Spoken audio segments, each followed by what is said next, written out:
I'm so inspired tonight. We're trading places, should be up here in a moment. I'm so inspired tonight, inspired by each of you and how we've come together to celebrate unity while at the same time honoring our individuality. In fact, embracing the multi-faith world, yes? There's so much I would love to say about the many traditions that have inspired me over the years, and if you want to grab a cup of coffee, I'll be happy to tell you my favorite things about the different ones. And if you have a different religion than me, I would love to also have a moment with you and learn more about your faith. But I can tell you that I draw strength. I'll tell you a few of the strengths I draw from. There are many. I draw strength from my Christian brothers and sisters, and I ask with you, what would Jesus do? What would love do in our world today? I draw strength from my Muslim brothers and sisters who greet each other. Salam alaikum. Peace be upon you. What if we had the mindset of that? To have in our hearts and our minds as we meet someone, peace be upon you. Wow, that's powerful.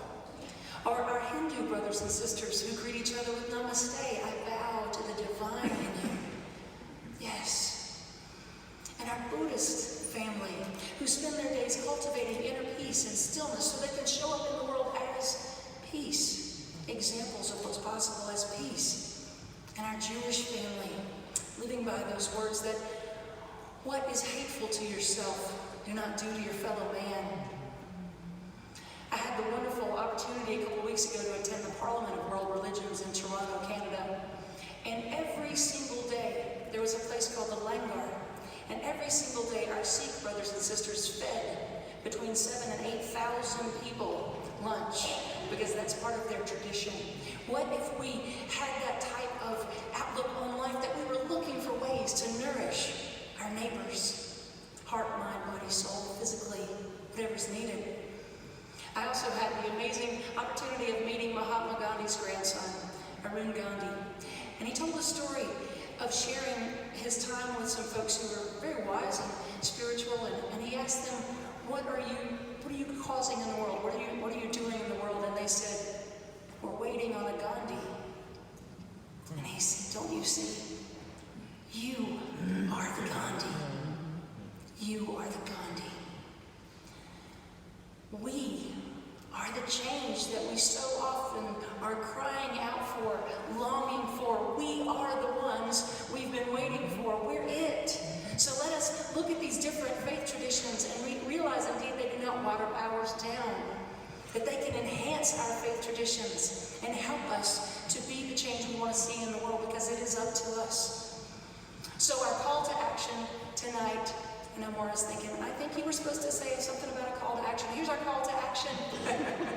Our call to action is to recognize that by accepting another person's way of life, their faith, their ideology, does not diminish yours in the least, does not diminish mine.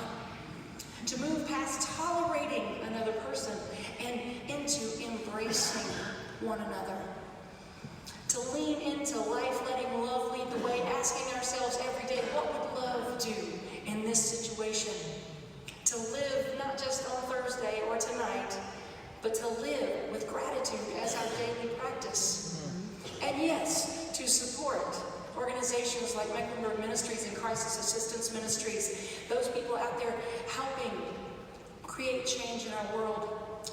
And then ultimately, this one last thing as your call to action, as my call to action, our call to action, to ask this question and then ask, not just ask, but ask and then act upon the answer you get. And that question is this: what is mine to do to create a world that works for everyone and leaves no one out? Speaking of leaving no one out, thank you to our Unitarian Universalist brothers and sisters who work tirelessly in the realm of social justice. I can't possibly mention all, but we as a people, regardless of what faith tradition we are from, we are being called to ask, what is mine to do to create a world that works for everyone and leaves no one out? And it starts right here tonight, so I invite you to join us for the reception. Find the person in the room that is the most different from you and get to know them. Welcome them into your space, into your heart. Lean into them. Get to know them.